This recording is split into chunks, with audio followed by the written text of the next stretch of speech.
Hello all, అందరూ ఎలా ఉన్నారండి? వినాయక చవితి చాలా బాగా సెలబ్రేట్ చేసుకున్నారా? ఈ 9 రోజులు కూడా మనకి ఏదో ఒక అకేషన్ అయితే ఉంటూనే ఉంటుంది. సో ఇవాళ మీకు వన్ ఆఫ్ ద లుక్ చూపించబోతున్నాను. శ్రేయాస్ జ్యువెల్స్ నుంచి దిస్ బ్యూటిఫుల్ జ్యువెలరీ, ఎక్సలెంట్ అంతే.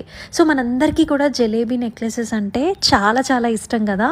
దానిలో పర్ఫెక్ట్గా వచ్చిందండి. అసలు ఈ ప్యాటర్న్ చాలా చాలా బాగుంది, చాలా రియలిస్టిక్గా వచ్చేసి మనకి ట్రెడిషనల్ బొట్టు మాల టైప్స్లో వచ్చేసిందండి విత్ పర్ల్స్. మీరు చూస్తున్నారు కదా, మొత్తం అంతా కూడా గుట్టపూసల్ కాన్సెప్ట్ అండ్ ఆల్సో కుందన్స్ అనమాట. కుందన్ గుట్టపూసల్ కాన్సెప్ట్లో బ్యూటిఫుల్ పెండెంట్స్ వచ్చాయి. మొత్తం నెక్లెస్ అంతా కూడా చాలా గ్రాండ్గా ఉంది. ఇయర్ రింగ్స్ కూడా పర్ఫెక్ట్గా మ్యాచ్ అయ్యాయి. సో ప్రైసెస్ కోసం అయితే శ్రేయాస్ జ్యువెల్స్ వాళ్ళకైతే అప్రోచ్ అయిపోండి అండ్ మన పేజ్ని ఫాలో చేయడం అయితే మర్చిపోవద్దు. ఎవ్రీ డే కూడా న్యూ జ్యువెలరీ మీద అప్డేట్స్ వస్తూనే ఉంటాయి.